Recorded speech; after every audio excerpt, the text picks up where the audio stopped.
Welcome. I'd like to call the Town of Shelburne Development Review Board Wednesday, November 7th meeting to order. As always, I'd like to open up with any public comment on any non-agenda items. I'd also like to remind the public, if they're going to talk about any of the agenda items or in general, if you could please sign in. And also invite the board. First of all, this is my first time as chair, and we have some new members, and so I want to emphasize there's no question that's a bad question.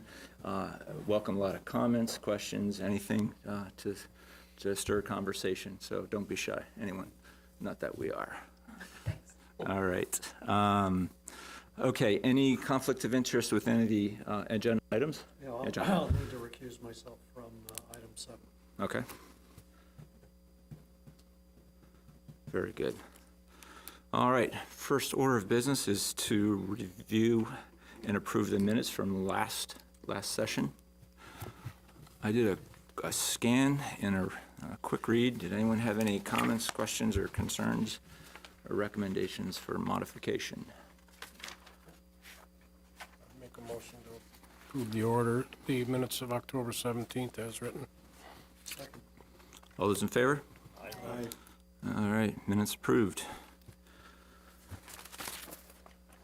All right, next item on the agenda is DR 18-20, application by Twin State Signs on behalf of Citizens Bank for approval to replace a freestanding sign. Property is located at 5068 Shelburne Road, located in the Village Center District, Village Core Overlay District, Village Design Review Board Overlay District, and Stormwater Overlay District. So, Ravi, what can you want to get us started on this one? I think we got a lot of the applicant to talk a bit more about the application, get a general sense. And then, staff in general has no real qualms about this Okay. This application from a zoning perspective, but just to get a general sense. Okay. Is anyone here to speak on this item, on behalf of this item? I'm Monique from Twin State Signs. Okay, we'll have to swear you in. Do you hereby swear and affirm under the evidence you give and cause under consideration shall be the whole truth and nothing but the truth under pains and penalties of perjury? I do. Very good. What we're looking to do is to change the current two-post system to a single-post system, which is black, a little bit more muted for the tree line, to help with the clients where legibility is starting to be hindered by the trees on the linear, with the tree branches growing down and stuff. Square footage isn't really increasing, it's just changing shape, if you would. It was recommended by the prior board to possibly tether the bottom half of the sign so it wouldn't swing, which I think is a very reasonable request. Colors are muted compared to the white. They're just flopping them. Same green, which I do have a sample. Granted, it's on metal, but that's all I had on me. Any questions? You all good? All right, distance from the sidewalk remains the same? It will be, yes. Okay. So the outer edge will meet the setback requirements, Okay. which I believe is 10 feet from the sidewalk edge. All right. Make a motion to grant approval to the Citizens Bank and Twin State Signs for a replacement freestanding sign at 5068 Shelburne Road with the option of adding a restraining chain or bar with the one condition that a sign permit shall be required prior to installation of a new sign. Can I suggest we just confirm that there are no staff comments on that first? Oh, sure. Thank you. You good? We good? Yeah, to confirm, we're good. Very good. Thank you. Have a second? Second. All those in favor? Aye. All right. Thank you.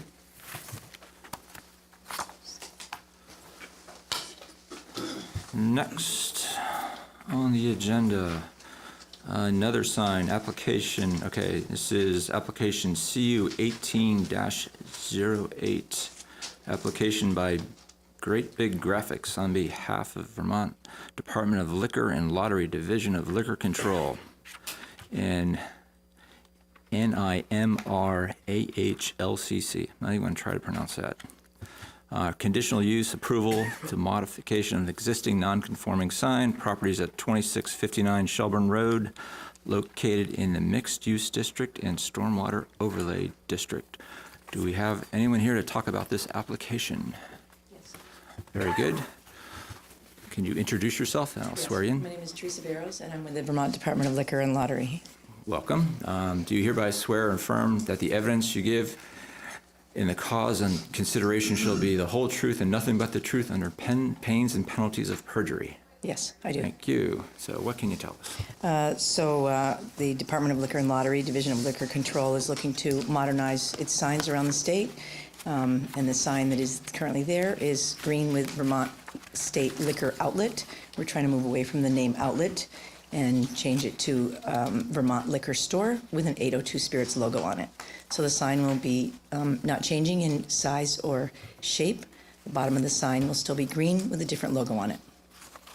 And we will update the bulbs inside if necessary to make them the same low glow and more efficient, energy efficient. Okay. And again, this is a statewide effort to... It is. Okay. All right. Any comments from staff? The only comments staff saw were simply to reinforce the zoning bylaws, section 1970.1, to ensure that the sign is only illuminated between 6 a.m. and 11 p.m. as stipulated for this district. Otherwise, based on the application materials provided, staff had no issues to note. Okay. Questions, comments, thoughts from the board? It's pretty straightforward, it's a grandfathered sign.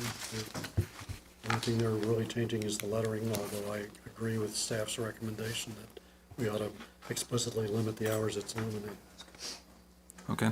Any comment on the hours that the sign will be illuminated? I can't comment on that because it's the store, would be the store Right. owner. Right. Okay. Okay. Do we have any draft motions?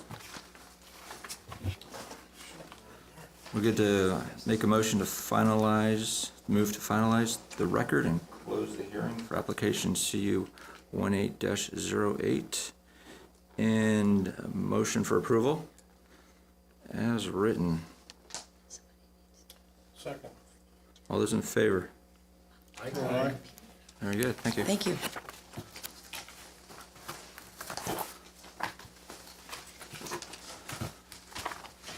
Okay, we are cruising right along.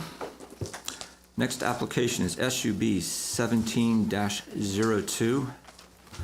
Application by Lamoureaux and Dickinson. Did I pronounce that correctly? Or Lamoureaux, thank you. On behalf of Sterling Land Company LCC for final plan review of the proposed 4-acre subdivision properties located at 25 and 39 Irish Hill Road is located in the residential district, Shelburne Falls Mixed Use District, and Floodplain and Watercourse Overlay District. Do we have, all right, excellent. You introduce yourself for the record. Andy Rowe, Lamoureaux and Dickinson, and Bart Frisbee from Sterling Construction. Excellent. Swear you in. Do you swear and affirm that the evidence you give under cause and consideration for this application will be the whole truth and nothing but the truth under pains and penalties of perjury? I do. Excellent. Thank you. So, what's different now than what we had before? Anything? New members on the board is probably... Yes, we do. Absolutely. So I was wondering if you can give a highlight for the new Yes, members. I was planning to. Good, thank you. So this is 25 and 39 Irish Hill Road. We've got the La Platte River to the west, as well as the La Platte Nature Area that's owned by the town. To the north, kind of off the screen, the extension of Lot 4 that's shown here is the Rivercrest open space. And to the south, across Irish Hill Road, and then to the east along Irish Hill Road, there's a number of single-family residential lots. The property slopes down to the river, so generally in a westerly direction. Currently, there's a mobile home on the property. There was previously a mobile home located in this area. This property is actually two separate lots, with the mobile home being located on one property here, and then the balance of the lot where the former mobile home was, all under the same ownership, the Coleman property. And in terms of existing buildings, there is an old barn that's hidden down here by the river that's largely overgrown, difficult to see if you don't know to look for it. The properties in the residential and the Shelburne Falls mixed-use districts, the zoning boundary is right here, and then it comes down and follows along the river. We've also got the Floodplain and Watercourse overlay district that runs parallel to the river. 4 lots are proposed, 3 development lots. Lot 1, Lot 2, and Lot 3. Lot 4 is an open space lot, no development proposed there.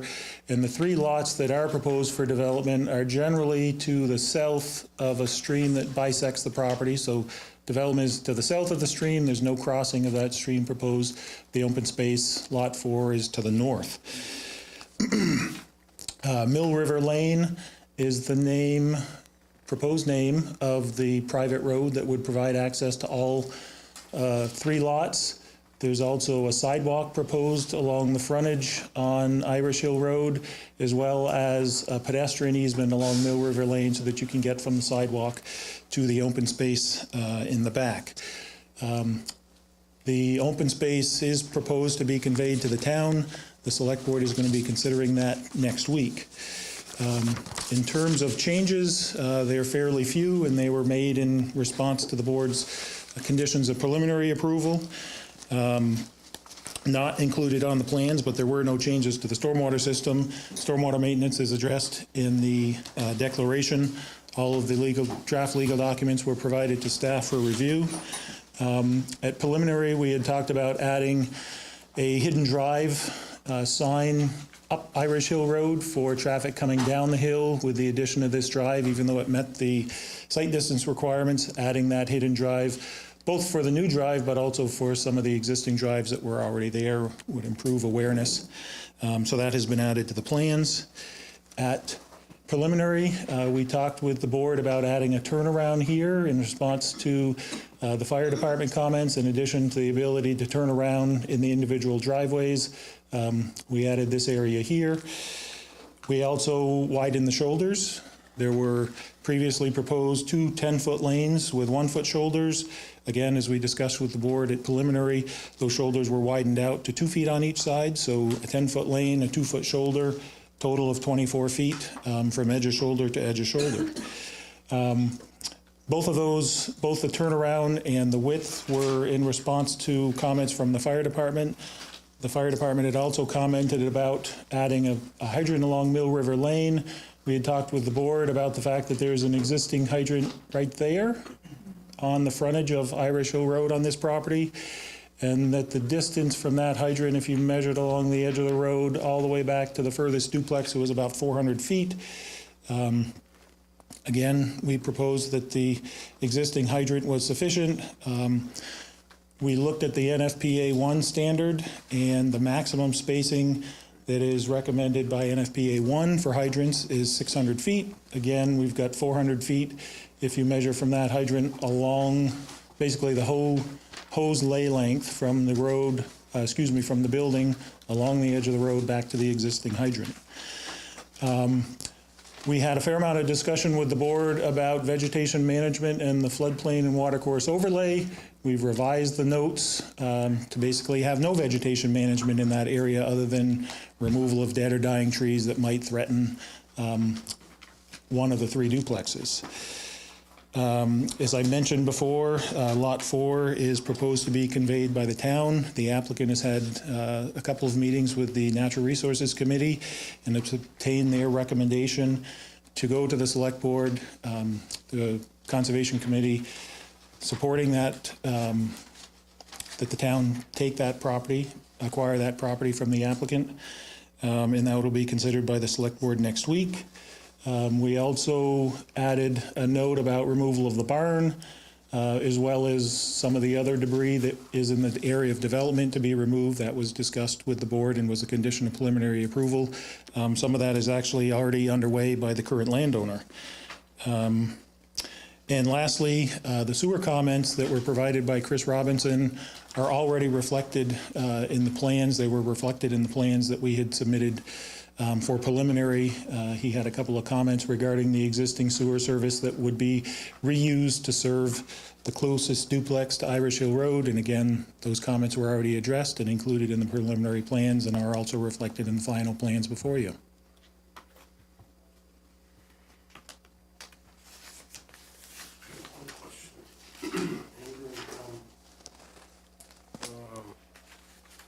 Based on our comments from a previous meeting, we'd mentioned getting comments from Fish and Wildlife. Do you know if you did that? Or? We had previously had Gilman and Briggs out here to look at the area, and it was just about a year ago that they were there. I think it was in November of last year. They had commented that due to the time of year, they couldn't do a full evaluation of any threatened, rare, or endangered species just because of the time of the growing season. They have been back and have looked at the full property again, including all of the development area, and have confirmed that there is no rare, threatened, or endangered species. And I think a copy of that report was provided with the final application to staff. Okay, thank you. Question for you. Can you tell me again, what was the recommendation for the fire department regarding the hydrant? The fire department was suggesting that because in their preliminary comments, they noted that there was a 400-foot hose lay length. In their final comments, they said that there was a 500-foot hose lay length to the furthest building. And again, we had talked about that, the fact that there's an existing hydrant out here on the frontage of the property on Irish Hill Road. We talked about that with the board at preliminary. There was no condition that a hydrant be added. It was brought up again by the fire department. So we went, there's no clear standard in the subdivision or the zoning.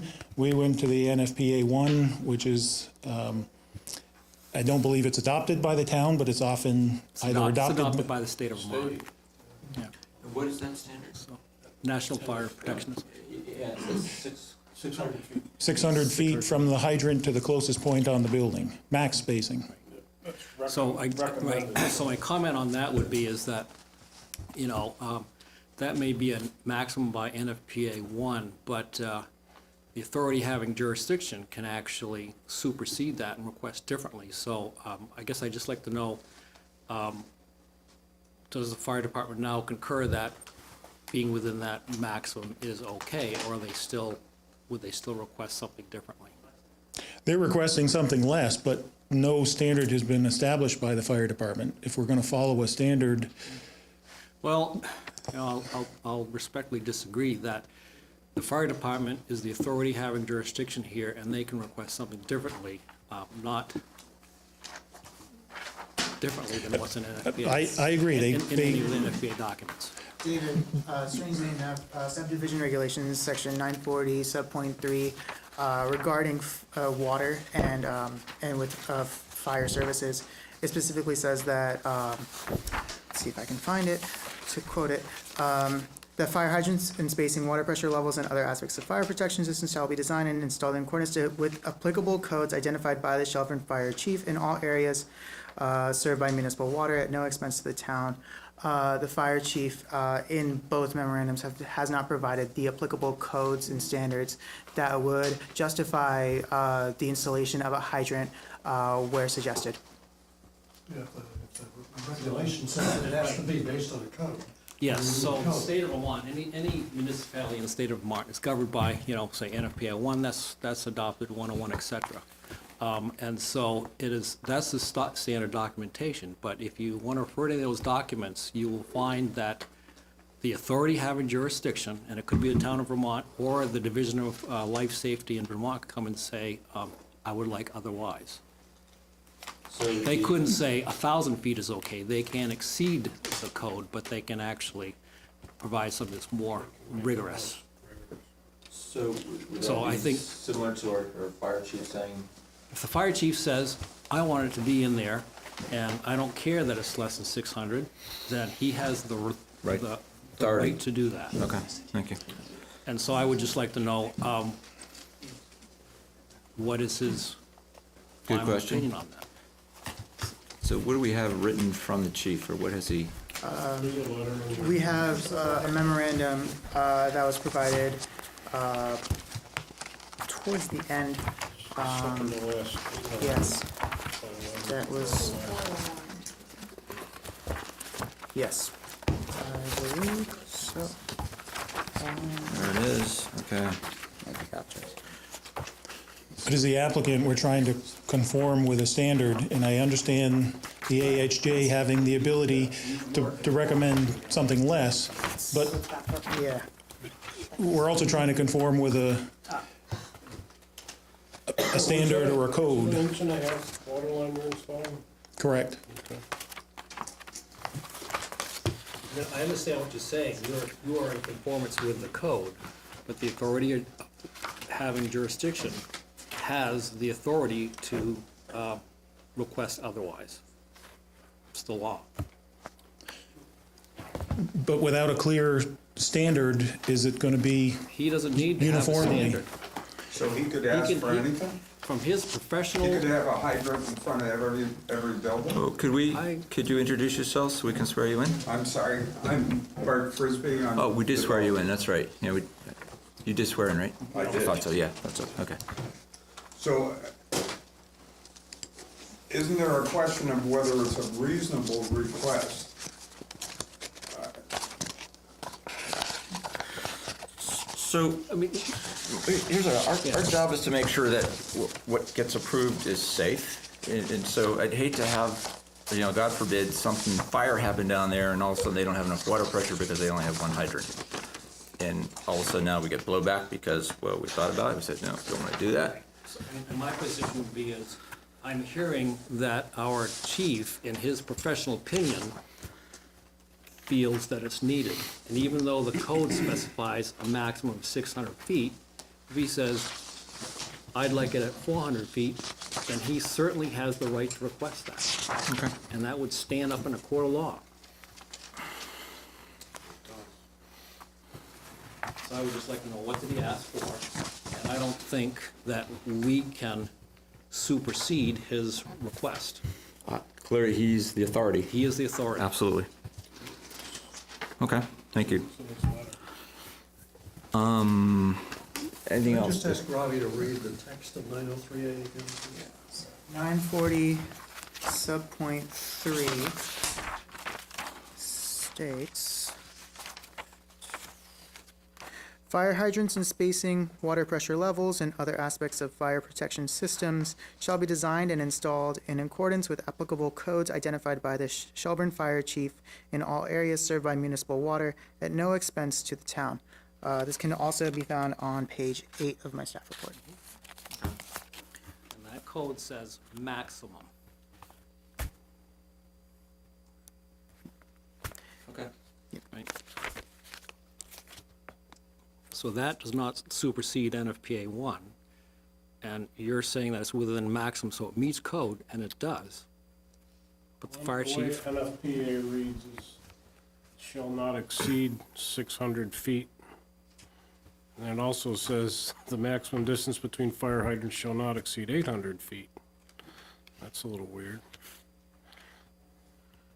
so anyways, I think we're just at the point where we have to listen to what the chief has recommended in his professional My take opinion. is, we're here, to He's- promote the public He's safety. done it on 2 occasions, 2 letters.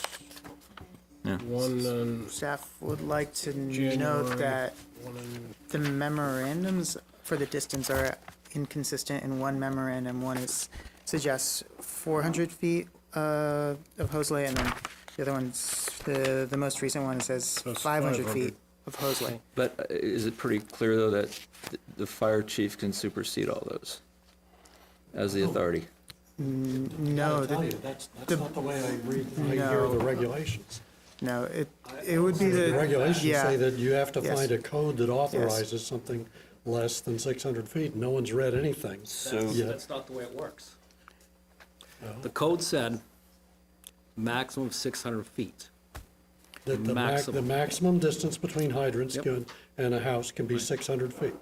But an authority having jurisdiction, it can be your town official or a state official, has the right by law to come in and recommending something that is more rigorous than what's in the code.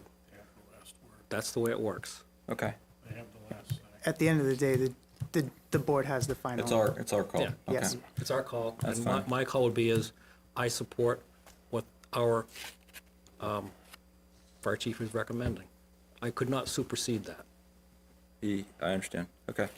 Let's hold that thought and let's keep going. Do you have any other questions? Because No. I do. Not at the moment. And it goes back to the fire department and that turnaround. I'm looking at a 10 by 20 turnaround. I'm going like, wow, that's pretty small. So how'd you come up with that size? That's exactly what we discussed with the board at preliminary. Is that what we came up with, And 10 by we were 20? We were very specific on both the size and the location. Okay. I just don't remember that. Mind you, we have 3 driveways that are 40 feet wide. So that there are other places that logically there'll be space to turn around. The board recommended the 10 by 20 dimension. I do remember we talked about a turnaround. I was very clear, because I wanted to have a clear understanding from the board exactly what you guys wanted to see, and Okay. I don't think it's reflected in the written minutes, but if we went back to the tape, I remember talking Okay. about the dimensions, and the board was also interested in having it located not directly opposite a driveway. We had talked about Right. the location at the very end, where we've got extra length of driveway, and there was discussion with the board about a delivery vehicle coming in, or somebody having a party where their driveway might be Right, occupied. remember that. All right. I'm sorry, does anyone remember the 10 by 20 dimension being discussed? So, to me, it comes down to, is that an effective turnaround? Will that accomplish what we want to have accomplished, where cars are not backing out onto Irish Hill Road? Well, it sounds like the fire chief wants it bigger. So,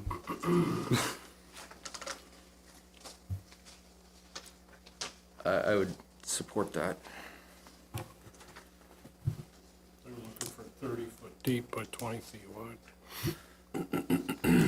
Is there 30 feet there to go back? If I look at to scale, kind of That would looks like be- there would be. way into the hillside. What's where the trailer is now? Correct. And the trailer's probably roughly 10 feet wide. Is that drawn to scale? Yes. Okay. Okay.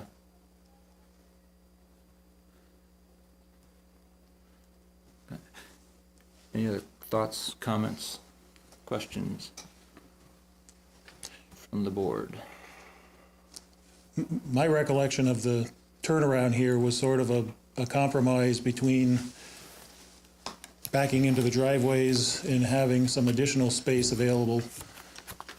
I think our position is still, as Bart said, you've got a 40-foot wide driveway here with the garages together. You know, there's ample space to make a turnaround here. My thoughts are whoever's living in those two places could fill those driveways up real quick, and then that's gone. I mean, But there's I thought our discussion was about, like, delivery. It wasn't about the fire. It was delivery. Yeah, And other people just using that, which that would be sufficient for that. the 10 by 20? But, I mean, now we have the fire chief saying they want to be able to do a 3-point with a fire truck. But the whole turnaround discussion was precipitated by the fire department's comments, which really weren't any different between preliminary and final. That's why the plans before you are the way they are. So the fire department had commented before the prior session that they wanted a 30 by 20. Correct, Ravi can confirm, but the fire department comments at preliminary and the fire department comments at final are, the wording's a little bit different, but the essence is all the same.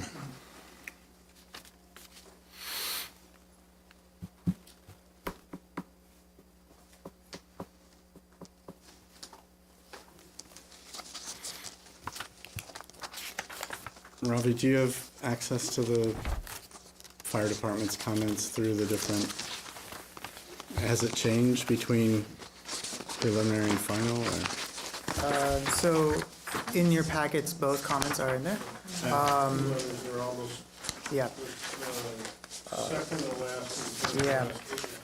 Oh, okay. yeah, yeah, There's one from October of this year, one from January of this year. yeah.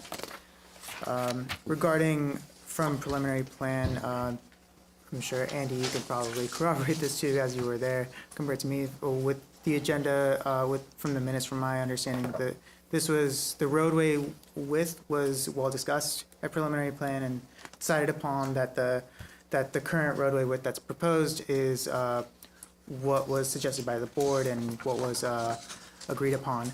The turnaround as well. With the, yes, and then with the hydrant, that was something that was suggested but not conditioned upon, and again, under section 940 subpoint 3, without the applicable codes, it's, yeah. So in the earlier one, though, they didn't give a dimension, they just said a fire department approved turnaround. Yep. Fire chief was very clear, very clear at once.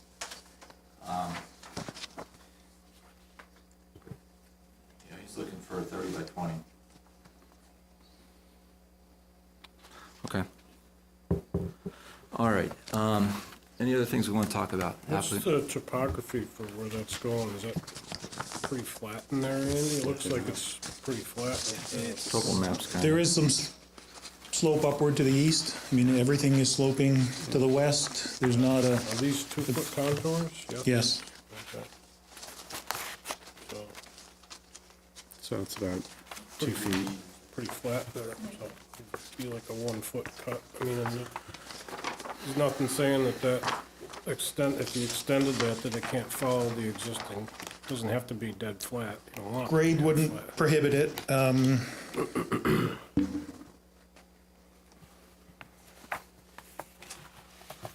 If that's where the board's head is there any reason that can't be gravel as opposed to having a larger pavement area? I'd be fine if it was gravel. I don't have a As long as preference. it's plowed and maintained, just maintained, it's fine. Yeah, I think that's already required, so it would be cloud.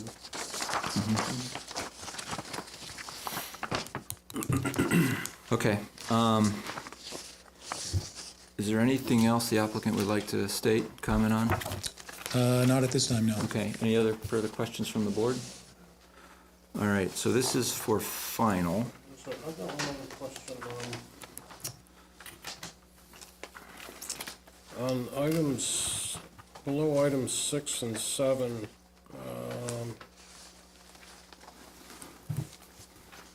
Ravi's talking about suggesting the applicant modify their declaration of planned community to prevent undue adverse effects on vegetation within 100 feet.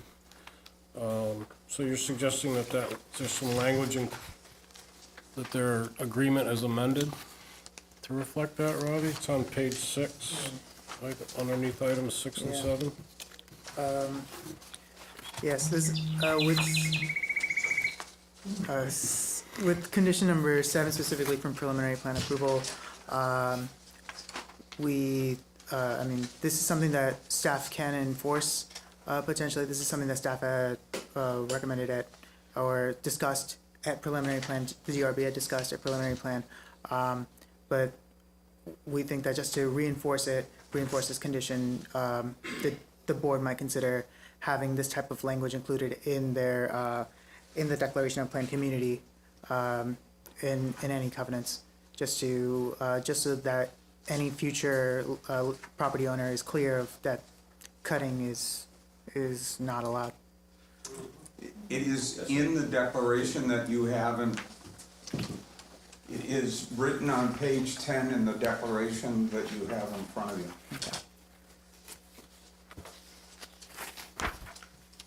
We were clear in that understanding, and we Okay. tried to be clear in putting it both on the plans and in the written declaration.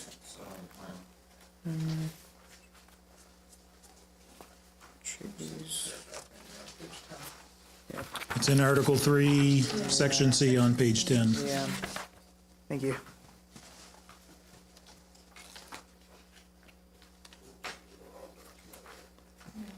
Okay.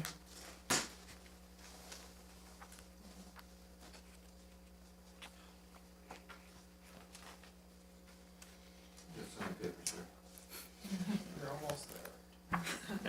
That's Article 2. There it is.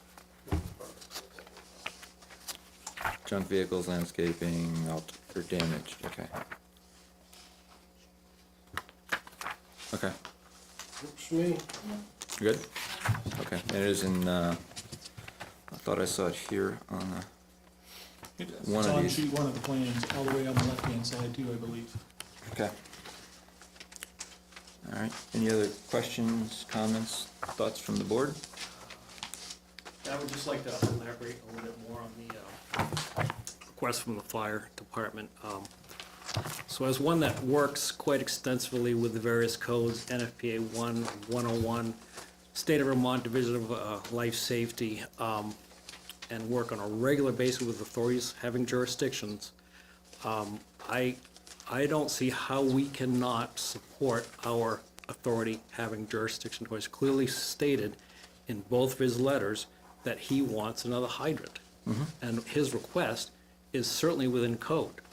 The code that was just cited said a maximum of 600 feet, a maximum. Okay. Just, let's do a quick flavor. How's the board feel about that? I mean, my take is, we're all about public safety.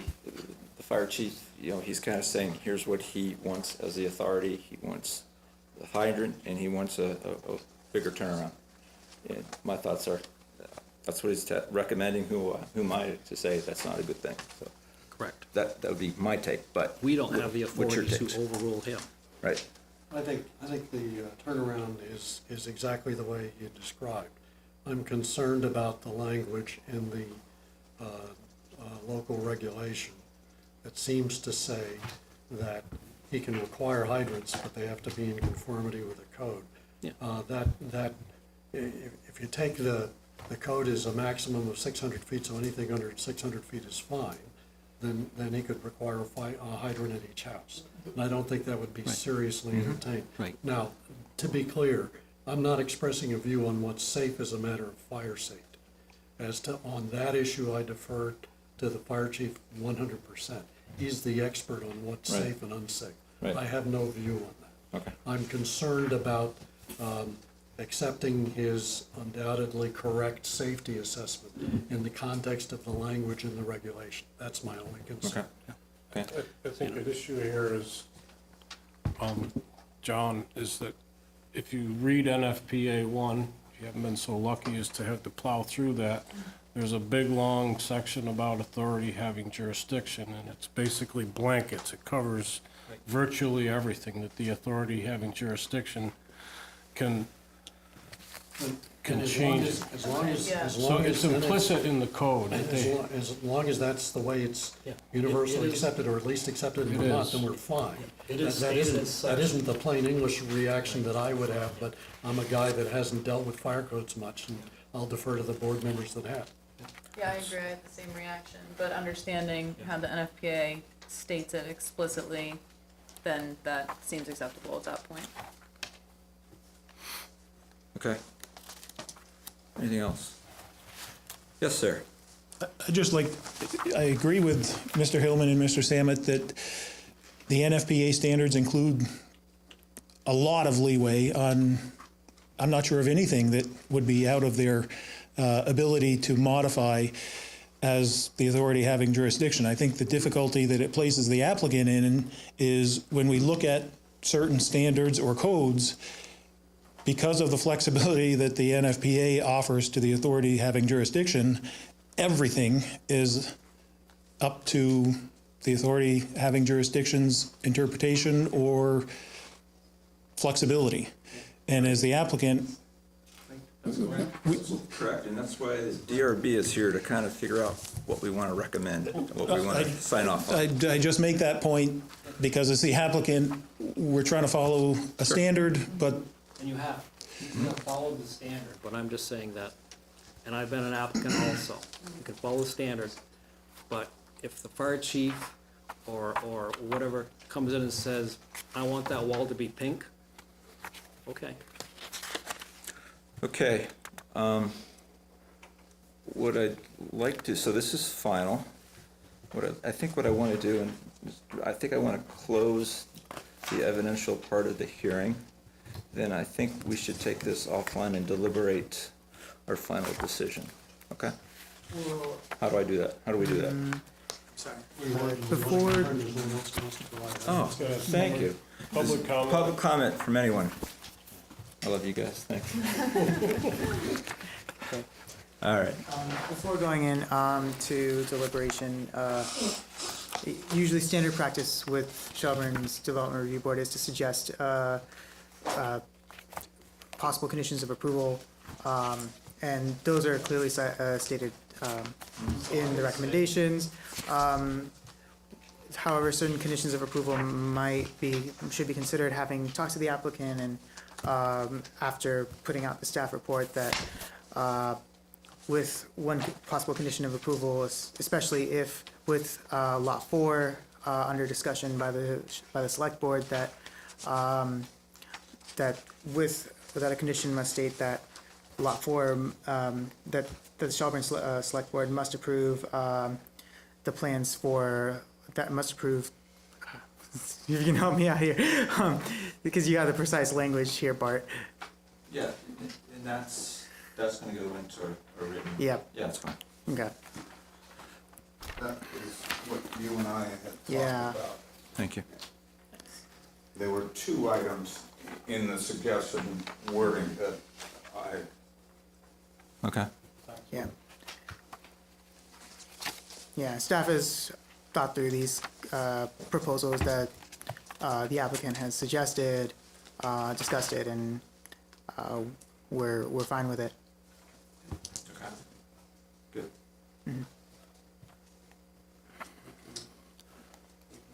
Yes, sir. Mr. Chairman, the other one on the suggested wording or the draft wording was item number 6 that says that all conditions of sketch or preliminary plans remain in effect, and that seems very ambiguous to me. In talking with Revy, it seemed that there were 2 items from the preliminary plan or preliminary approval, 2 conditions from preliminary approval that haven't been fulfilled at this point, and those are on that written sheet. And my suggestion would be that we write those 2 conditions in as conditions. To the final.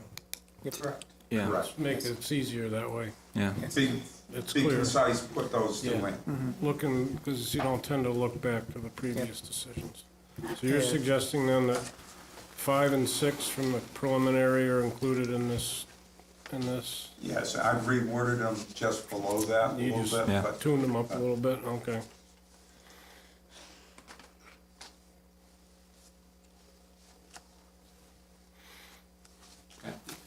you okay? Good word? Yes. Okay. Staff is I agree. Okay, good. Thank you. All right. So what I'd like to do is close the evidential part, and then I'd like us to deliberate and then come up with our final wording, okay? You can see where our sensitivity lies with regards to the hydrant and the turnaround. So that's probably what we're gonna spend most of our time talking about, okay? All right. Okay? Yeah, and to do that, I've put in a model draft motion. Yeah, where is that? I can't Yeah. find. It's on page 16. That would just be the motion to finalize the record. That's all you need to And do. That's all I wanna do. Just close the hearing and finalize the record. I make a motion to close the hearing and finalize the record. I'm not gonna read all that. Second. All those in favor?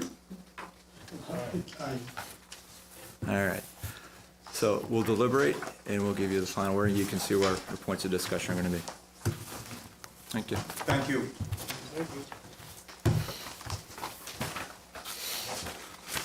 All right, so you're out of here? Okay, thank you. I'll be back there. Excellent, appreciate that.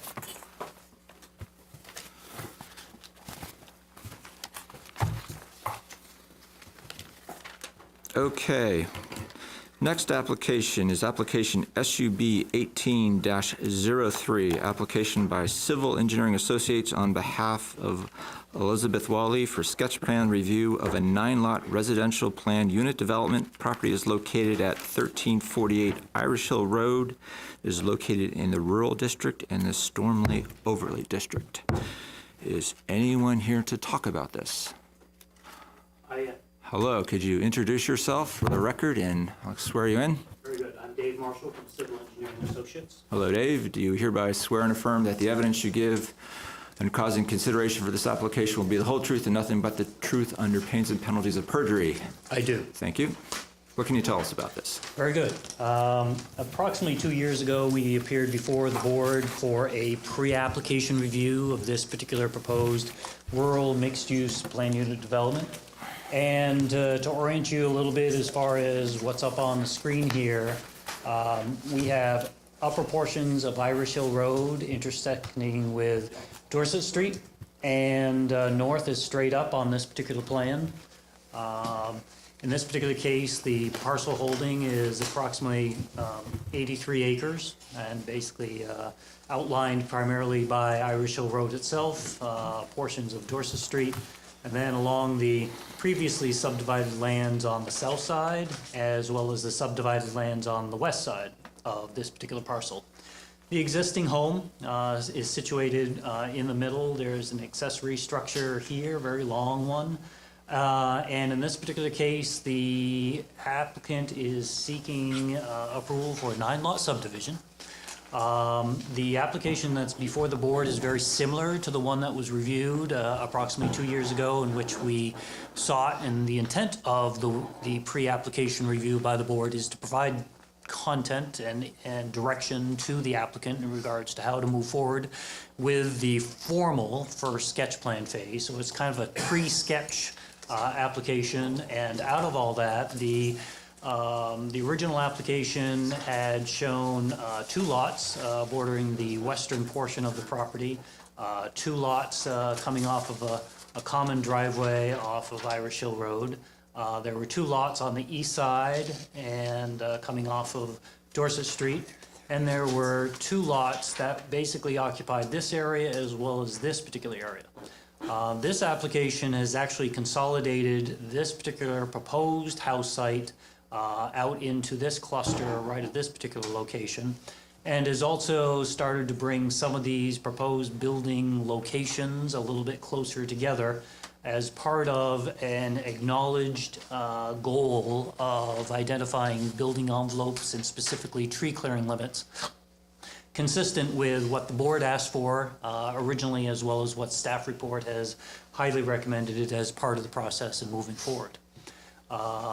In this particular case, the discussion points at the pre-application meeting were how to preserve the current open historical agricultural area. This is currently hayed today, and it extends out into this particular portion of the property, but you can also see the forested areas that run along the outside perimeter of this particular property.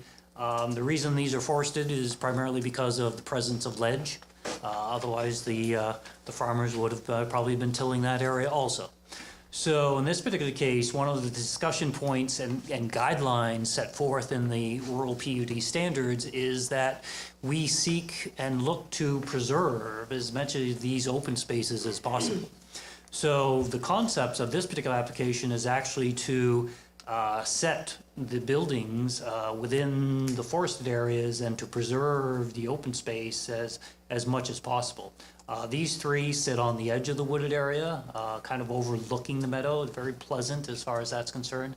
Things that you experience if you happen to be driving down on this particular portion of town is the ones that I get a chance to enjoy every day when it's light out is coming down subtly on Dorset Street and turning to the right. You do get a view in from a historical agricultural access right here out into the meadow. And more specifically, as you drive by, you can see the pond itself. But as you continue on, what happens is that there's a ridge line that rises up, so it kind of obscures your ability to look into the property as you are driving along this particular part of Irish Hill Road. And there actually is a fairly large wetland complex that is located right in this particular area.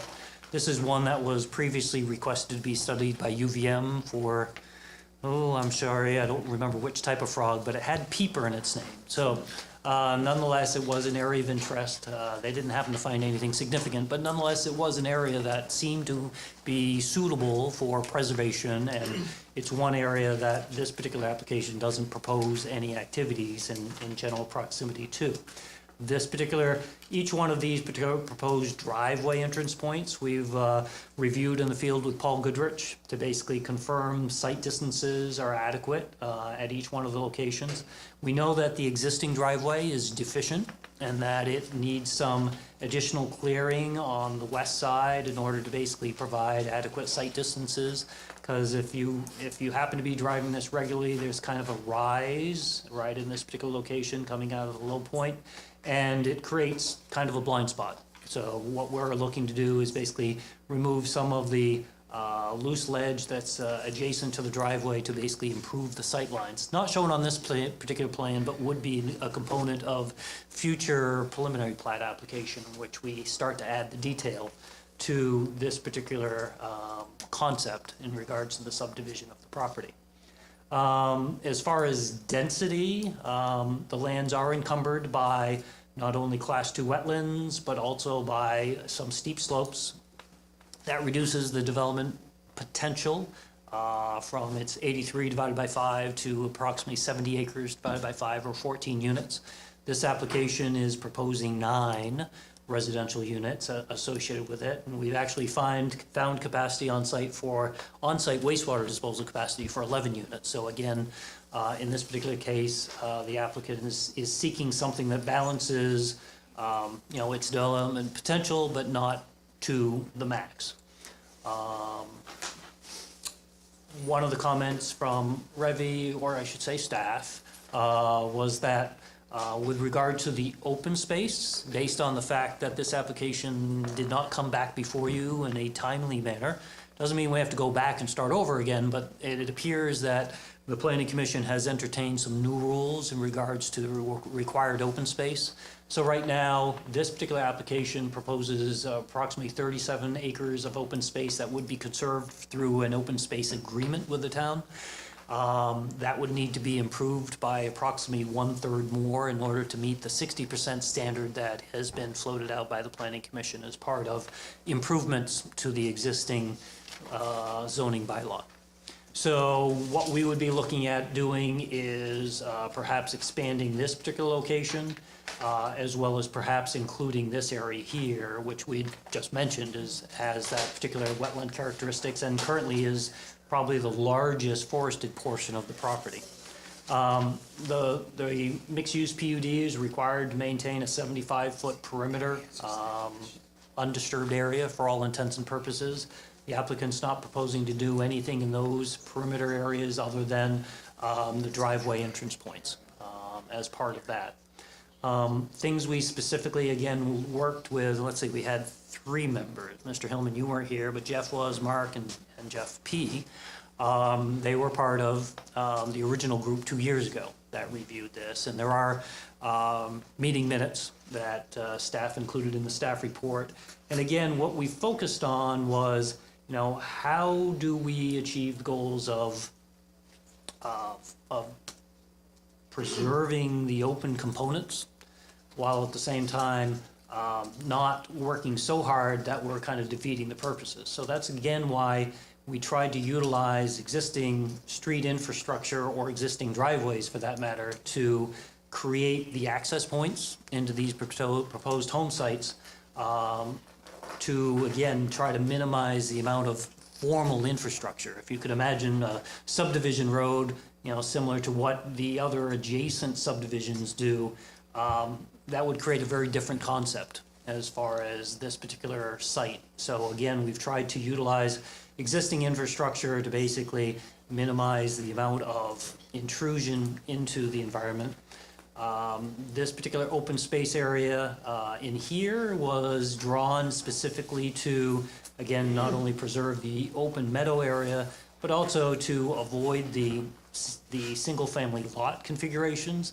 And other things that are going on is we've got wastewater disposal areas identified in these portions of the property. So again, we didn't want to have those wastewater systems encumbered by an open space component. It just seemed to be contradictory.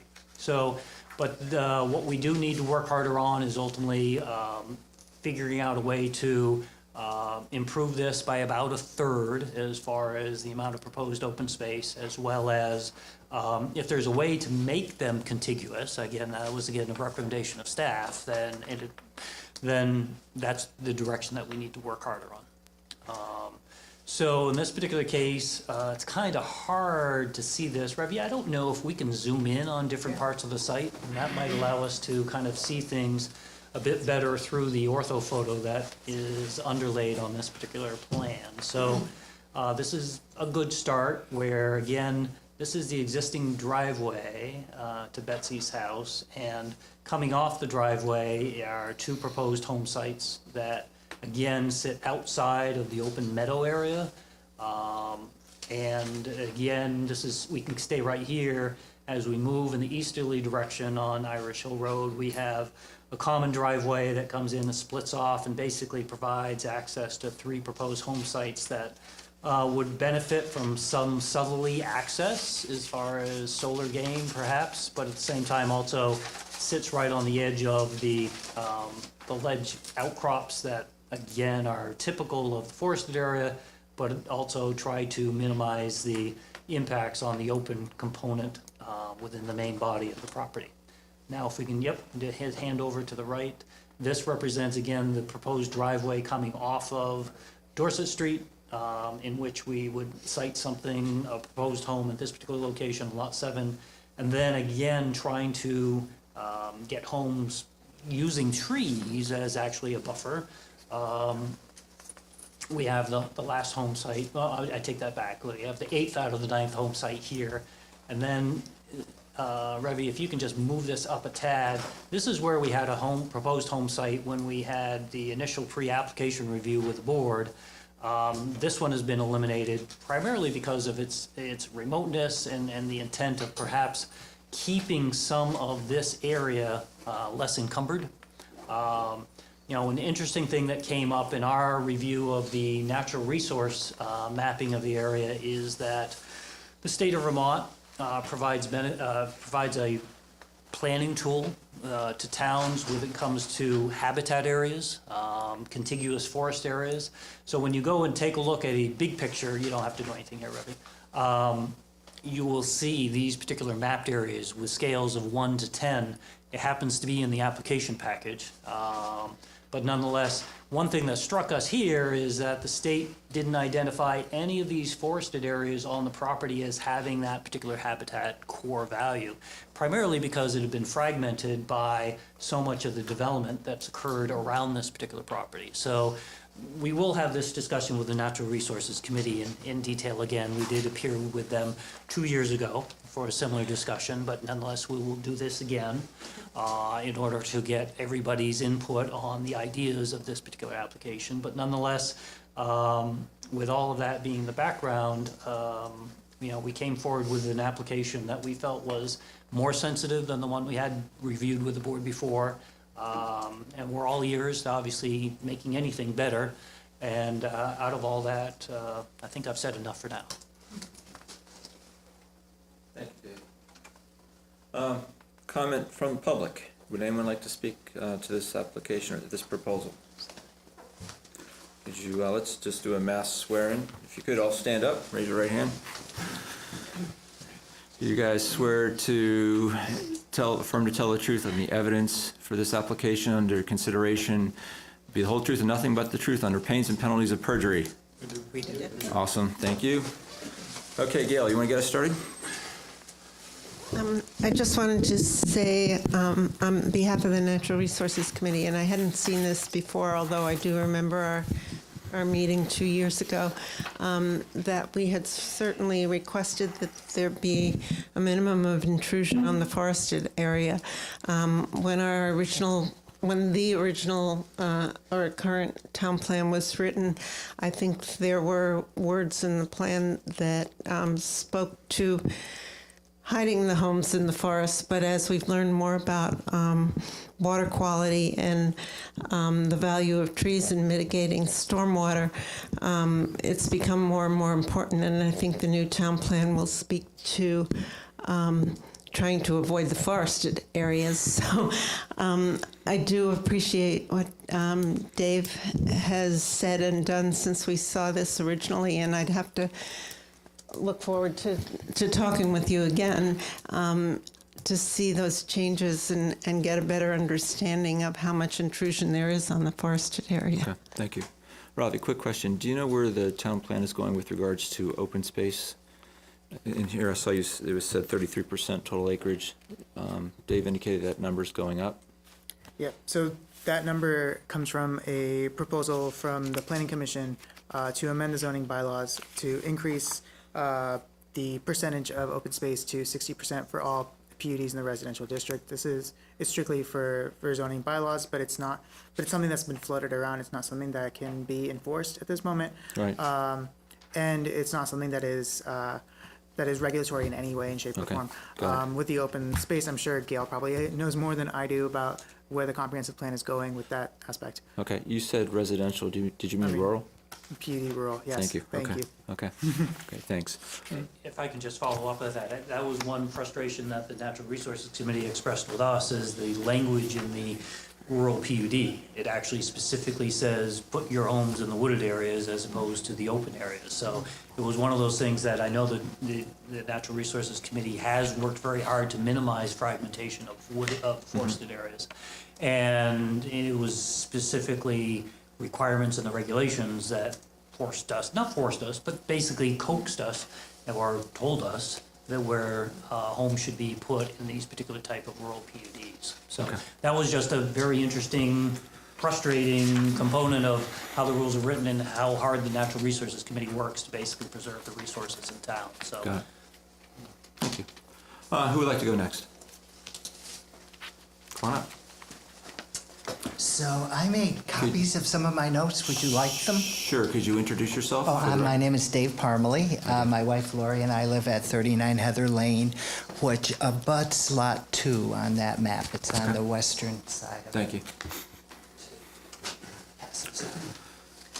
So some of my concerns have actually been addressed already by Dave, who did a nice job. And I also wanted to acknowledge Betsy Wally, who has been a very good and generous neighbor in allowing many of us in the neighborhood to use ski trails that traverse her property, which we've been using for over 30 years. And it's been very generous of her and other neighbors that allow us to use their lands. So I was looking at the house sites for 2 and 8 and noticed they're fairly close to existing properties, about 200 feet from our house and Tom Kerner's house. And I was just thinking, with a subdivision this large, would it be possible to have the setbacks maybe a little greater than 75 feet to keep buffers in place for both properties abutting? Also, Lot 2 lies on a limestone ledge, as Dave pointed out, that is near the surface. The limestone ledge comes right up to the surface where the house site is. And it leads me to ask if there would be blasting to create a foundation for this. I would think there might have to be. So there could be blasting within 200 feet of our house. Point 3, the vegetation on Lot 2 is mostly buckthorn, honeysuckle, a few large white pines, and some scrubby dead trees. And I put a picture in just to give you a sense of what it's like. It's pretty rough terrain, not particularly ideal for a house site. And I'm concerned that the developer might want to clear it in order to create a better environment and a yard for the house. And if they did, our houses would be looking right at each other. There'd be no real buffer. So my question is, if that were to happen, could there be a green barrier put in place along the western border of Lot 2? Fourth point that has sort of been addressed, that I noticed that the two conserved open spaces were not contiguous, and wondering if they could be connected along the southern border of Lot 9 there, where there's actually a ski trail that goes through there. The other thing I wanted to mention on behalf of a lot of us in the neighborhood, we were particularly drawn to the area when we bought our house 35 years ago, our property, by the privacy and the natural rural area. So this has afforded a wonderful recreational opportunity for so many of us in the neighborhood. Would we still have access to ski trails via the Wally property?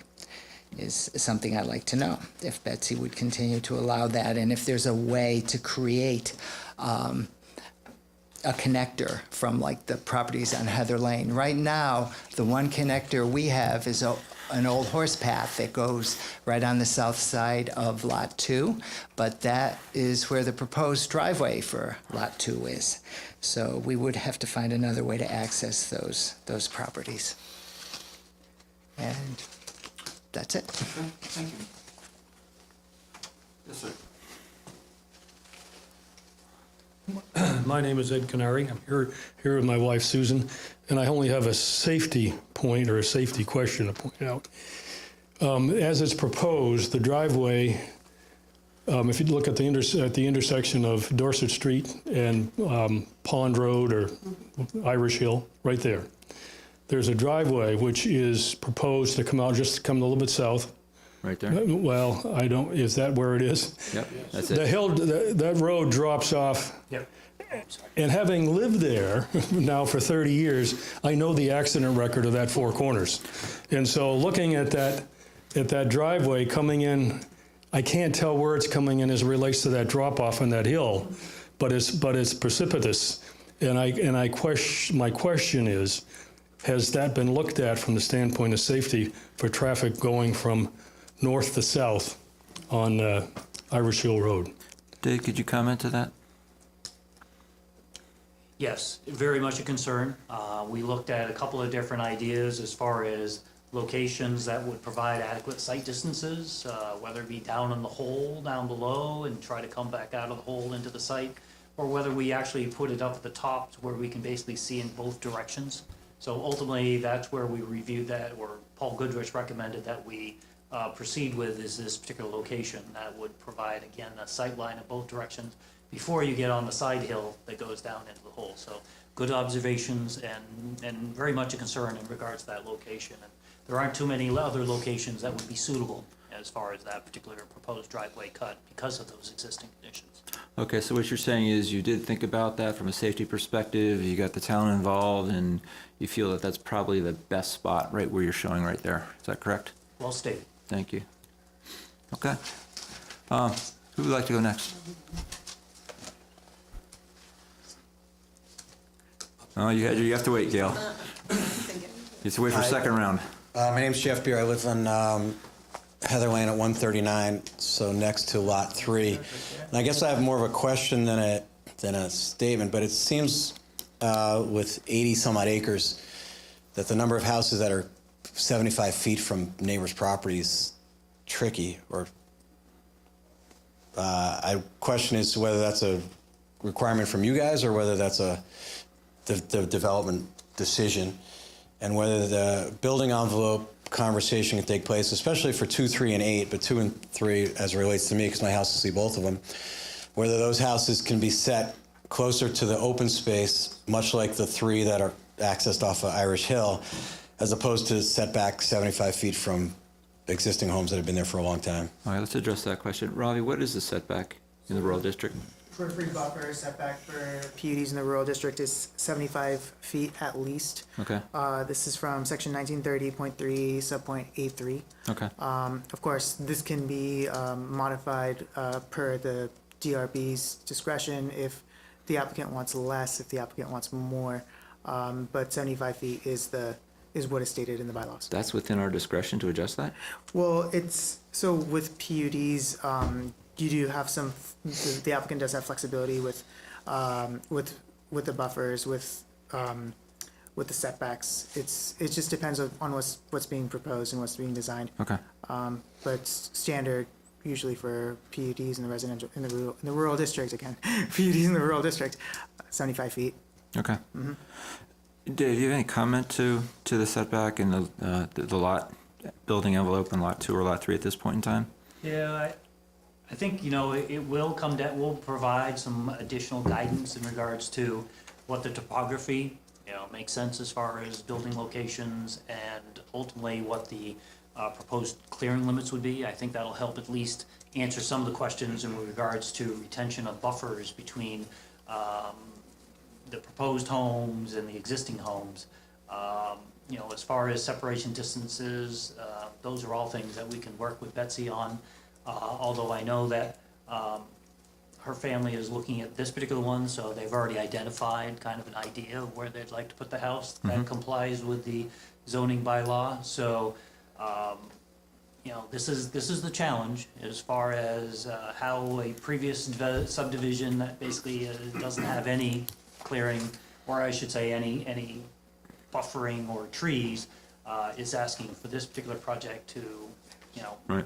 get impacted Sure. in a way that, now the other thing is that there's nothing that says there couldn't be some agreement as far as how to put some additional planting somewhere along the common property line, if we're looking for supplementing screening, things of that nature. So those are still ideas as far as how to basically achieve the goal of separation between the properties. But again, when it comes to zoning regulations, one of the standards is you meet the zoning setbacks, you've met the public policy, which is what the expectations for future development are, as far as creating separation from existing homes and maintaining character of the neighborhood. So, Okay, so it sounds like it's developer discretion, not your regulations. The regulation is 75 feet. Right, so they've satisfied that, so where, within that, that's their discretion, where they put it, as long as they satisfy that. Yeah, there's other things that come into play, like wetlands and things like that, disturbances, site views that come into play for the general public. Is there anything with regards to green belts or screenings that fall within our jurisdiction? I know, I'm putting you on the spot, I'm sorry. No, there is, so landscaping is part of the subdivision regulations, that is under, yeah. Yeah, you really did put me on the spot. That's fine, we'll come back to that But that's something that, And yeah. we do have discretion on requiring, I mean, Okay. I think the language is more clear when you're between two different districts. Oh, two different districts. Residential or rural. that's true, versus yeah, Commercial, mixed use. yeah. So what we've seen in the past is we've seen the applicant work with the neighbors and come to some agreeable terms. Yeah, okay. And things get solved outside of this room, Yeah. which is a great thing. When things don't get solved, then it comes in here, then we have to Okay. weigh in, help it get solved. And Okay. as it relates to specific building envelopes, that comes back through here, or does that? Well, it follows the zoning regulations. Yeah. And it comes back here for approval, so we go through this three-step process. Okay, Okay, great, thank you. great. Okay, who'd like to go next? Yes, sir. Hello, Step right up. I'm William Forsyth. I live at 1507 Irish Hill Road, which, if you look at the map, is basically directly across the street from the three homes that are proposed there on the northern side. Okay.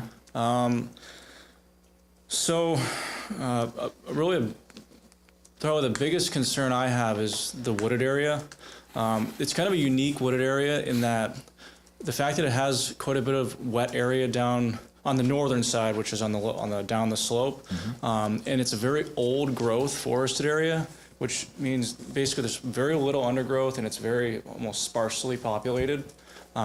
which is beautiful in its current setting, but you can see right through it. In purchasing our home, we purchased a home that's just got this beautiful wooded view basically on all sides.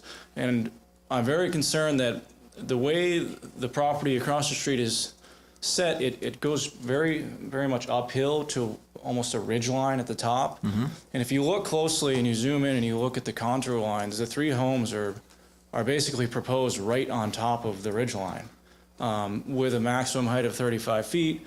And they're also proposed sort of within the wooded area, which would lead me to believe that there's going to be a significant reduction in the trees, as well as the fact that a driveway is proposed through, which is also going to reduce the trees.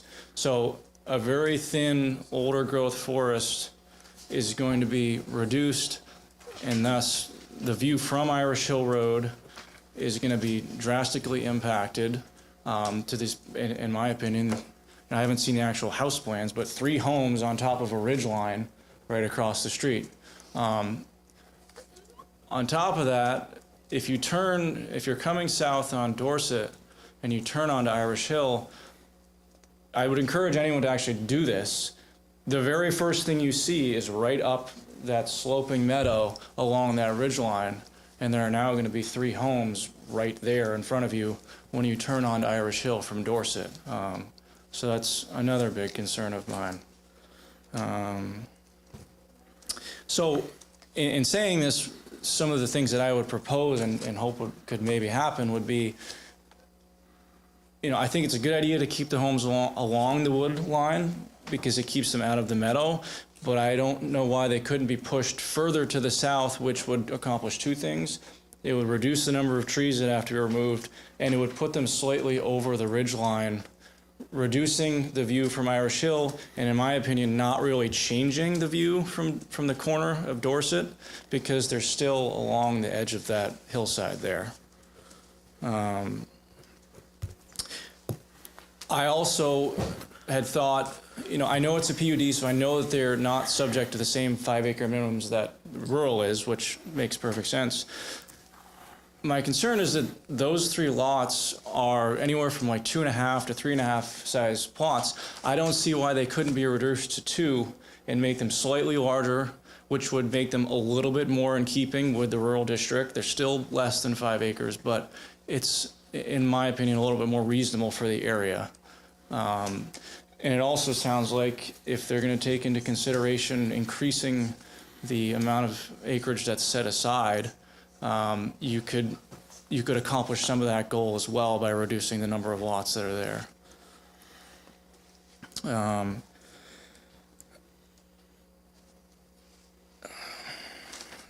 One of the other concerns I have is lighting. Again, since it's very thin, I would ask if it's possible to have any restrictions placed upon exterior lighting. I would ask that the board take that into consideration. I don't know.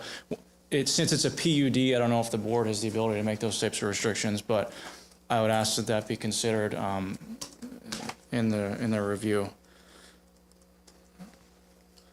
The other thing that, I guess my last thing I would say, I understand that I think it's roughly 71 acres are developable land.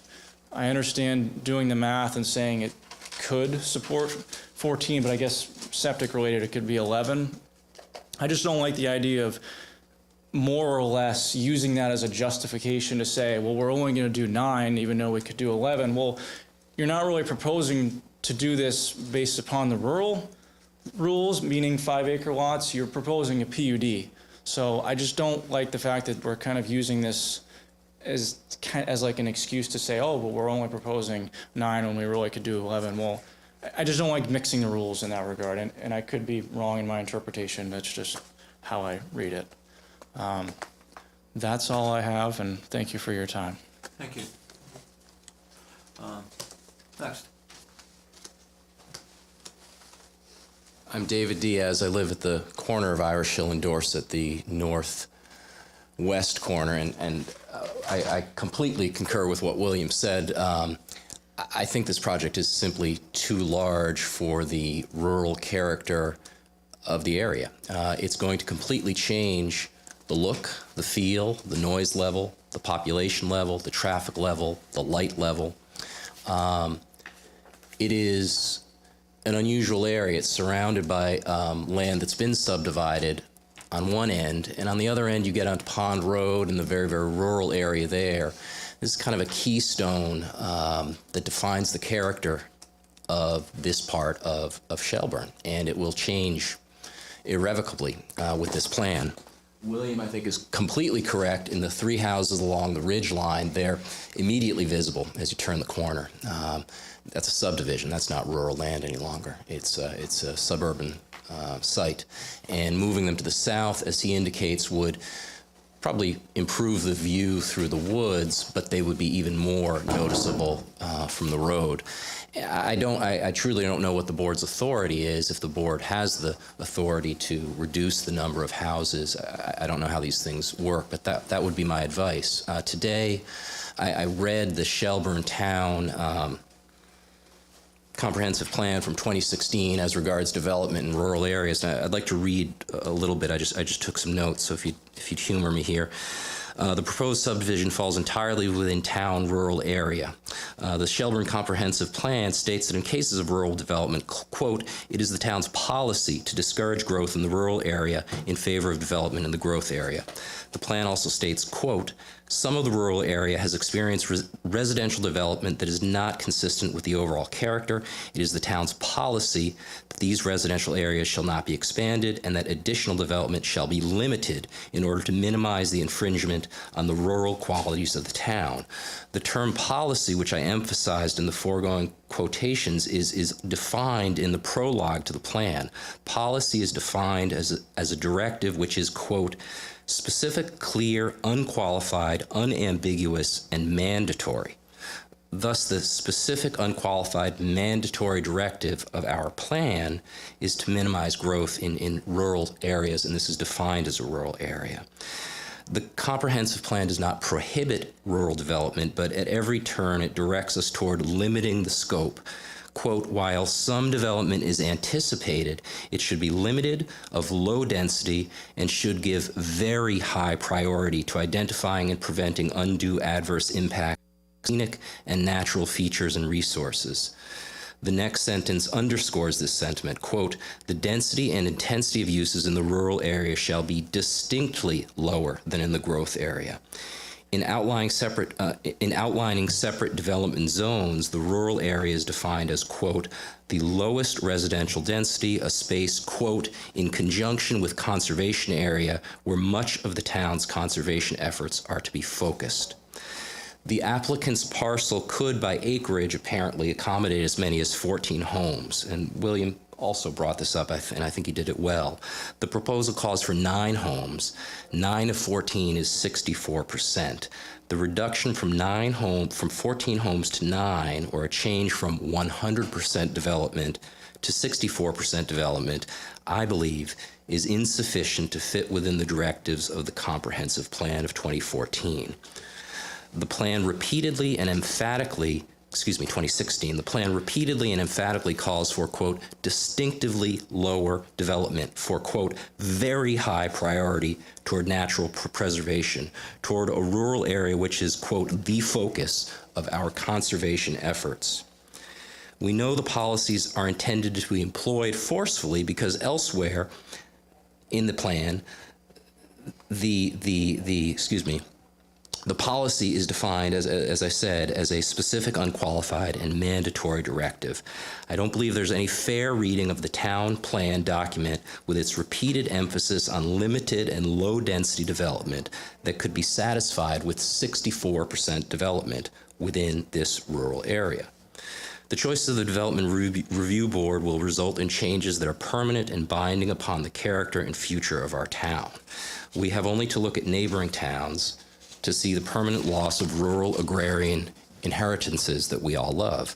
I respectfully ask the board and my fellow citizens to measure the proposed subdivision against the specific language and the specific intent of our comprehensive plan, which offers emphatic guidelines and guidance toward protecting rural areas. I ask the board to sharply curtail this proposed development. I truly feel it will alter the character of this neighborhood. And all of our properties will be impacted. The driving will be impacted. The traffic will be impacted. I simply think it's too many houses on a space which is, as I say, really a keystone space defining the rural character of this edge of the town. Thanks. Do you want to submit your script for the record? I'd be happy to. Okay, Robbie, can we take that? Yes. All right. Rob. Robbie, oh, if you have several copies, great, thank you. Okay, would anyone else like to speak? Come on up. Hi, I'm Vance Shug. I just bought the place north of the Meadow, 1699 Irish Hill, and which my in-laws used to farm. Actually, the O'Briens used to walk the cattle through there. Can you give us a little better shot? Where you at? Oh, we're right north of the Meadow, or the open space Right that's there? I think been defined as the Right Meadow. where that is? Yeah, Thank right there. So in the case that this subdivision goes through, I guess it's a general question, since we bought into the rural Shelburne, we moved from the village a year ago. My question, which may be more general as well, is but maybe in the case of a PUD, is let's say the proposed subdivision goes through with considerations of woodland and preservation of trees. Who's to say that the owner wouldn't clear trees out? Like, you're preserving the woodlands as part of the development. Is there anything preserving the woodlands in terms of the owners that could come in and desire a 360-degree view? That'd be my question. There'd be no cut Well, zones. Is let me ask Robbie, that- put him on the spot again.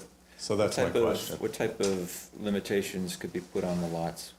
The board could have the applicant adhere to section 1930.4 subpoint C that includes building envelopes and no cut zones. To quote, building envelopes and no cut zones may be required by the Development Review Board to ensure the preservation of site features. Building envelopes should avoid open fields, should be located in wooded areas or on field edges, and should not include sensitive areas such as wetlands, floodplains, or steep slopes. This is also on page 7 of my staff report. And those limitations would be imposed on the deed for the property? Yes, so this is just like with building envelopes, as you may have seen with other subdivision applications, that those areas would be highlighted as no-cut zones. Those aspects would be included in the conditions of approval. Those aspects would also be included in the covenants, deeds, and restrictions upon approval. Translation? It would be in the deeds. It would be part of the conditions, and that would be going forward with the property owners, you know. Yeah. And so, keep in mind that the town may or may not be driving around looking for violations, so Yep. it's almost like, the neighbors would say, hey, something's kind of funny there. And that type of So that's in the notification. plans?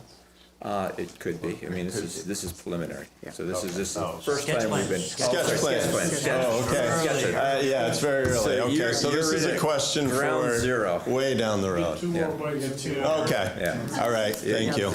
So the timing is very appropriate to bring all these discussion and these points up now. Okay, would anyone else like a crack at the mic? Not yet, Gail. Wait, I'm sorry, okay, you've already gone? All right, so we're starting round 2. Round 2 is a lot shorter than round Jeff. 1. Before round 2, I do Yeah. have written testimony from an abutting property owner, if I can dig it out from all these files, that this is from Brian Flynn of 6773 Dorset Street, expressing support for Betsy Wally's proposed development, but also concern for the protection of natural resources on the property and open spaces. Okay. Thank you, and we will read this into the record. Excellent. Thank you. Okay, round 2, nice and short. Go ahead, Gail. Yeah, and I think we've discussed this with Dave as well, and that is our desire on behalf of natural resources that buildings be clustered, particularly in a PUD, as opposed to spread out. So I see that there's been a fair amount of clustering here in small clusters, and I encourage whatever additional clustering could be done to keep the built area limited. Thank you. Okay, I just wanted to say two things. up to the mic, please, our I'm our sorry. vast viewing Dave audience. Parmalee again. And just thinking about the wildlife in the area, there is quite a bit. In the past month and a half, we have seen lynx, bobcat, bear, pileated woodpecker, and a lot of it comes out of the woods that is between the Heather Lane property and Betsy's property as well. And the other thing I wanted to point out, I believe for the Heather Lane property, because we got in early on it, we were not allowed to cut trees other than for our driveway. And the building sites were sort of natural spaces between the ledgy woodlands, and those all had to be maintained. Thank you. Okay, let's open it up to the board. Questions for Dave? Thoughts, comments?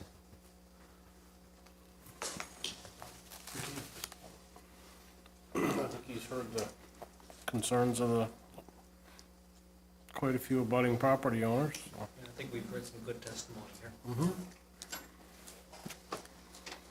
To note, with the record for this application, there has not been any site visits yet. Yes. And site visits can occur at any point with this application. That was one of the things I wanted to talk about. Unfortunately, it's dark when we get off of work, so this could be, I don't think it's going to be early morning, so I very much would be interested in a site visit. I don't know if any of members of the board would think. I would, but I'd rather take a look at preliminary after they've heard their comments. Say that again? I'd rather wait till the next step. Okay. I'm, one of the. That's just me. Yeah, okay. I would like to see it. I drive by it probably once a week or so, but I never really appreciate things that were mentioned, like the larger, older trees and how there's not underbrush to protect the view, that openness. And I do see those meadows, which is good. One of the things that I don't understand, and it could be just my ignorance of it, is PUD in rural development versus not a PUD. What are those implications? And is there, in other words, if an applicant wants to do a PUD, do we have any say-so in that as a design review board, or that's just the way it will be done? I don't. It's their option. Yeah, I think, correct me if I'm wrong, but if they didn't do a PUD, it would be 5-acre lots? Yes. So with the luxury of the PUD for the applicant is that they can aggregate the open space requirement across the 9 lots. And so that way, each lot isn't subject to the zoning regulations for building coverage and lot coverage, but that the open space is simply over the entire 83 acres. And with the PUD as well, the luxury for the town is that more open space can be conserved this way as well. Versus having houses every 5 acres. Yep. Yes. As a checkerboard going across. Yep. Okay. So that's, just for the audience, the understanding is, okay, rural development, 5 acres, you can have a nice checkerboard of houses every 5 acres, or with a PUD, now you start to see the clustering, a little bit more sensitivity to what's going on. So we're trying to balance that off right now. Okay. All right. I have a question on your comment. Can you come up to the mic so we can all hear it? Oh, sorry. That mic died. I can use that one. You can all hear me. Well, it's the viewing audience. The TV audience. Oh, sorry. Plus you're on the record, so. Yeah. You use the mic, please. Right here, Oh, sir. okay, sorry. Thanks. Yeah, my question really relates to in this PUD, is that it? Or can 10 years from now, the owner of those open lands come back and say, we want to 5 more units? No. That's Done. it? It's done. Thank you. Come on up. I just feel that less lots, still under the 5-acre rurals, lots that are smaller than 5 acres, so it's still within the PUD setting and it's not falling under the rural rules. Less lots, a little bit larger, is going to be much better for the area. It's going to maintain the scenic setting much more. it's just less houses. I understand. I just think there's too many. Thank you. Thank you. Okay, site tour, I'm flexible. What's the board thinking, now or a little bit later on, let things? Either, but I think I'm with Mark, because I think based on testimony here, you're probably gonna go back, and I would expect some tweaking, or maybe some heavy tweaking based on testimony. The answer is yes. We'll take this back to Betsy as far as the concerns of the neighbors and ideas that were brought forward tonight. There's still the opportunity to even to do a weekend, I hate to say it, site visit, Saturday drive morning or slow. something. Or you can do that during the day, mind you. Yeah. But anything that can give everybody a better feeling on what the character of the area is. I mean, when you look at it here, you say, I can't believe you got 3 houses this close to each other. When you go out in the field and you recognize that this particular plan represents 83 acres, 9 acres per lot right now, it's spread out. And that's something that you don't appreciate until you actually go out on the property. Okay.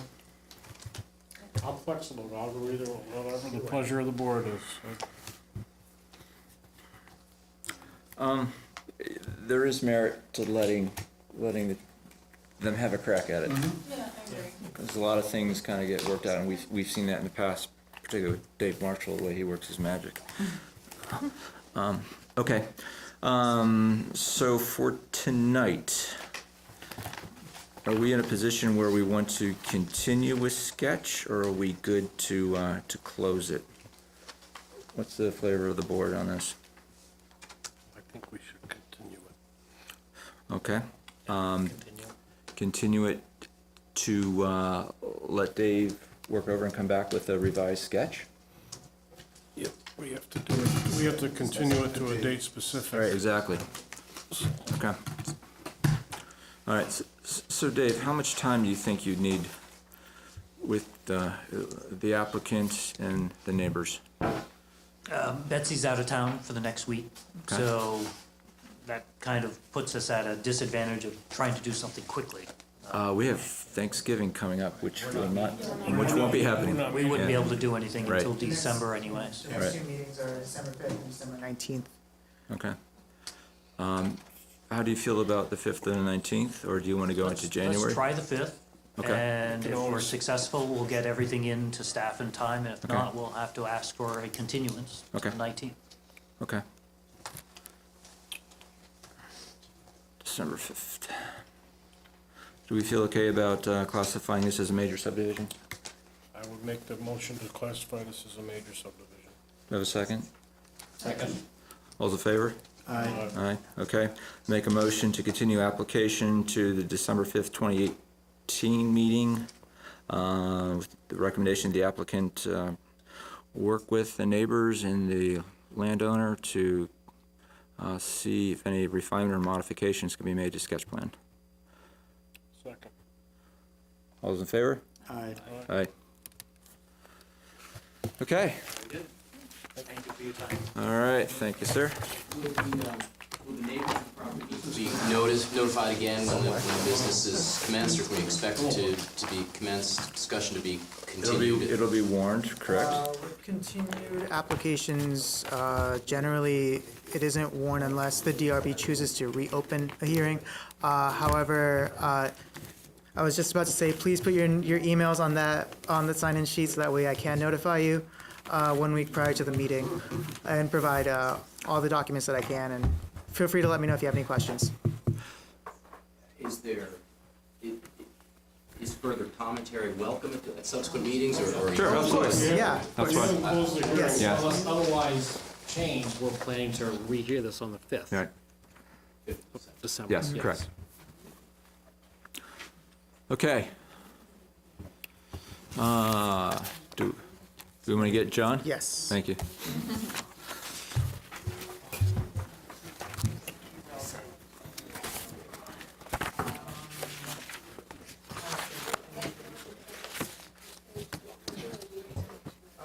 Man, I lost.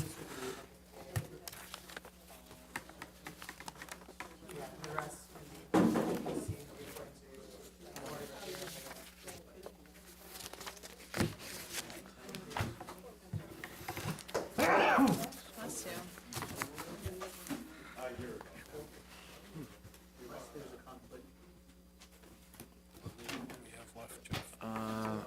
Just deliberation, nothing else. We'll wait for John to come back. We've got this administrative thing, this is just a notice. Okay. Okay. All right, where's Ravi? Do we have an administrative thing? So that was, moving on to item 8. I administratively approved site plan 1807, involving Lake Champlain Yacht Club, extending boat access ramp runway by, I think, 6 feet. The entire addition of impervious surface was something like 120 square feet. Yeah, according to section 1911, that was minor enough that I could sign off on. But per state statute and our zoning bylaws, I do have to notify you that I did it. Okay, So just following through on protocol. thank you very much. Duly acknowledged. Good job. All right. Anything else before we close today's meeting? The intent is we'll deliberate on the property at the bottom of Irish Hill Road, Sterling application. Anything from the board? Okay, meeting's adjourned. Make a Motion to adjourn. second. Second. All's in favor? Aye. Thank you.